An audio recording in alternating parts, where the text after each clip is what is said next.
Dukung terus channel Ketapang TV Jurnal dengan cara like, komen, subscribe, dan jangan lupa aktifin lonceng notifikasinya.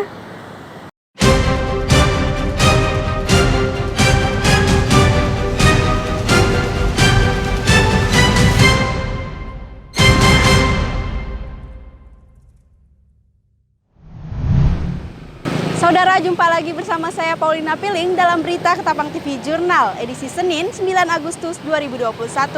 Berbagai informasi menarik di seputaran Kabupaten Ketapang dan sekitarnya akan kami suguhkan untuk Anda. Inilah dia Ketapang TV Jurnal selengkapnya. Badan Meteorologi, Klimatologi, dan Geofisika Stasiun Meteorologi Kelas 3 Rahadi Usman Ketapang, Kalimantan Barat memberikan informasi perakiraan cuaca seminggu mendatang di Kabupaten Ketapang dan sekitarnya. Badan Meteorologi, Klimatologi, dan Geofisika Stasiun Meteorologi Kelas 3 Rahadi Usman Kabupaten Ketapang, Kalimantan Barat berikan informasi perkiraan cuaca seminggu mendatang di Kabupaten Ketapang dan sekitarnya. Secara umum, kondisi cuaca di wilayah Kabupaten Ketapang dan Kayong Utara diperkirakan berawan dengan beberapa wilayah berpotensi terjadi hujan dengan intensitas ringan hingga lebat. Angin dominan bertiup dari arah timur hingga barat daya dengan kecepatan rata-rata berkisar 10-30 km per jam. Tim Ketapang TV Jurnal berkesempatan mendapatkan keterangan lebih lanjut informasi perakiraan cuaca seminggu mendatang dari forecaster BMKG Kabupaten Ketapang.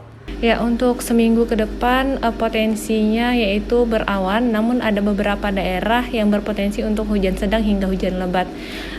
Yaitu untuk tanggal 8 sampai tanggal 10 Agustus wilayah Sandai, Nangatayap, Pulau Maya, dan Kepulauan Karimata. Sedangkan untuk tanggal 11 sampai tanggal 14 itu potensinya berawan. Ada beberapa daerah yang berpotensi hujan sedang hingga hujan lebat, yaitu Simpang Hulu, Simpang 2, Sungai Laur, Hulu Sungai, Sandai, dan Delta Pawan, juga termasuk Manis Mata, Kendawangan, Pulau Maya, dan Kepulauan Karimata. Potensi angin yaitu berkisar dari 10 hingga 30 km per jam. Ya, untuk masyarakat Ketapang, karena memang beberapa hari terakhir ini terpantau tidak terjadi hujan, yaitu 2 hari terakhir. Jadi kami himbau untuk waspada dan tidak membakar hutan secara liar, sehingga ketika ada cuaca panas, kalau bisa jangan dibakar hutannya, lahan. Waspadai hujan yang terjadi dapat disertai guntur, petir, dan angin kencang berdurasi singkat. Untuk informasi lebih lanjut, masyarakat Kabupaten Ketapang bisa melihat update seputar cuaca Kabupaten Ketapang di akun media sosial resmi BMKG Ketapang, yakni @BMKG Ketapang. Dari Kabupaten Ketapang, Dita Oktar Mauludea, Tony Adam mewartakan untuk Ketapang TV Jurnal. Sempat masuk ke dalam zona merah COVID-19, pemerintah Kabupaten Ketapang membeli mesin swab PCR agar mempermudah untuk mengetahui sebaran virus COVID-19 di Kabupaten Ketapang. Mesin swab PCR ini dapat mengetahui hasil swab setidaknya 100 tes per hari. Dalam rapat yang digelar oleh pemerintah Kabupaten Ketapang bersama jajaran Forkopimda terkait penanganan COVID-19 di Kabupaten Ketapang pada Senin pagi, pemerintah Kabupaten Ketapang telah membeli mesin swab PCR dan sedang mempersiapkan laboratorium swab PCR di Ex-Puskesmas Mulia Baru. Farhan selaku Wakil Bupati Ketapang mengatakan, mesin ini dapat mengecek setidaknya 100 tes per hari, sehingga hal ini dapat mempermudah untuk mengetahui penyebaran virus COVID-19 di Kabupaten Ketapang. Kalau mesin PCR sudah kita program untuk tahun anggaran 2021. Dan hari ini mesin itu telah ada. Cuman belum sampai ke Ketapang. Makanya tadi diputuskan untuk mendorong percepatan datangnya alat PCR. Nah, karena alat PCR-nya sudah dibeli. Dan penempatan PCR tersebut, alat itu kita taruhlah di Ex-Puskesmas Mulia Baru. Nah, sehingga setiap kita melakukan PCR kepada seluruh masyarakat Kabupaten Ketapang ini, itu dapat kita kirim hasil labnya itu ke Ex-Puskesmas Mulia Baru yang dikerjakan oleh Dinas Kesehatan, sehingga hasilnya itu cepat dan jumlah yang bisa diproses itu 100 ya. per hari, Pak? Nah, per hari 100. Sehingga per hari itu kita setiap masuk itu dapat diketahui 100 dan dengan cepat. Ya. Selain mesin swab PCR, Farhan juga mengatakan Pemda akan mencanangkan untuk membeli mesin oksigen. Karena selama ini pihak RSUD menggunakan mesin oksigen dari pihak ketiga. Kalau untuk mesin oksigen sendiri, Pak, ada wacana untuk langsung membeli? Kita punya wacana, karena saya sudah ingatkan tadi dengan kebijakan kami, kenapa kita harus sewa, harus membeli. Sementara mesin oksigen ini, pengolah oksigen ini berguna sepanjang masa. Jadi kalau pandemi COVID ini sudah selesai, insya Allah, toh juga kan pelayanan-pelayanan di kesehatan ini, rumah sakit, puskesmas, ya, atau di tempat-tempat lain, itu masih memerlukan. Nah, jadi saya pikir satu hal yang pantas dan patut ketika kita berpikir untuk membeli saja. Karena selama ini juga kita kekurangan, Pak. Ya pasti, kan. Dan buktinya di Rumah Sakit Agus Jam kerjasamanya dengan pihak ketiga, dan pihak ketiganya berasal dari Papua sana itu, kan jauh. Nah, ini bagus, kita beli. Tinggal nanti apakah dialokasikan ke dinas kesehatan, karena dinas kesehatan menjadi penting juga, karena untuk pelayanan ke puskesmas-puskesmas. Nah, jadi bisa juga nanti untuk kepada rumah sakit. Sepanjang penganggaran kita cukup, kita lakukan realokasi anggaran pada isu pandemi ini, saya pikir itu bisa kita lakukan. Tapi kalau tidak, mungkin kita akan bahas nanti di perubahan atau di APBD 2022. Farhan berharap semua pihak dapat bekerja sama dalam menangani pandemi ini. Tidak hanya pemerintah dan pihak terkait, namun juga kesadaran masyarakat Ketapang dalam menjaga diri dan lingkungan, agar upaya-upaya yang dilakukan dapat menekan angka penyebaran virus COVID-19. Dari Kabupaten Ketapang, Paulina Piling melaporkan untuk Ketapang Jurnal. Dinas Tenaga Kerja dan Transmigrasi Kabupaten Kuburaya meminta permasalahan antara karyawan korban PHK yang dilakukan oleh PT Usaha Giat Dieng diselesaikan secara mediasi.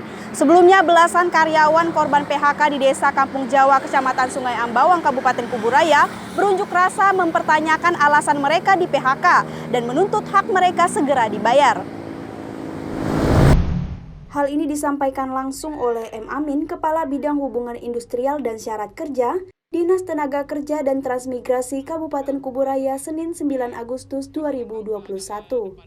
M. Amin mengatakan jika Disnaker KKR sampai saat ini belum mengetahui secara pasti apa penyebab perusahaan mem-PHK sepihak beberapa karyawan.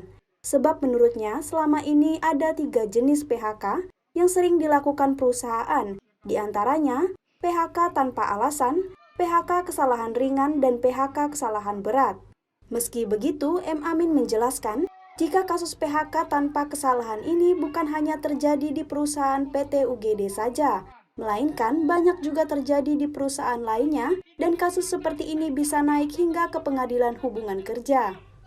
Atas kasus seperti ini, M. Amin menegaskan bahwa pihak Disnaker tidak bisa memberikan sanksi kepada perusahaan maupun karyawan, melainkan hanya bisa memberikan langkah mediasi dengan cara memanggil kedua belah pihak. Dan apabila tidak ada hasil dalam mediasi, maka pihaknya menganjurkan permasalahan dilanjutkan ke persidangan pengadilan. Ya, kita tidak tahu kronologisnya seperti apa sampai dari pihak perusahaan memecat ini ya. Yang jelas, kaitan dengan PHK, itu ada kewenangan perusahaan untuk mem-PHK pekerja. Karena PHK ini ada 3, yaitu PHK tanpa kesalahan, PHK dengan kesalahan ringan, kemudian PHK dengan kesalahan berat. Jadi kalau dari pihak perusahaan melakukan pemutusan hubungan kerja, bisa lari ke yang pertama tadi, PHK tanpa kesalahan. PHK tanpa kesalahan mungkin perusahaan melakukan efisiensi, atau perusahaan dalam keadaan seperti sekarang ini kan mungkin kaitan dengan COVID. Nah, itu bisa saja terjadi PHK. Nah, karena bukan hanya di Giat Dieng, ada beberapa perusahaan yang tadi sudah kita buatkan anjuran, itu ada PHK yang tanpa kesalahan dilakukan oleh pihak perusahaan, malah perusahaan tidak mau membayar pesangonnya. Nah, kasus seperti inilah yang kasusnya bisa naik sampai ke Pengadilan Hubungan Industrial. Karena apa? Karena di dalam mediasi kita selama 3 kali mediasi, jadi dari pihak perusahaan ini memang tidak ada niat untuk menyelesaikan permasalahan-permasalahan. Maka kasusnya naik sampai ke tingkat pengadilan hubungan industrial.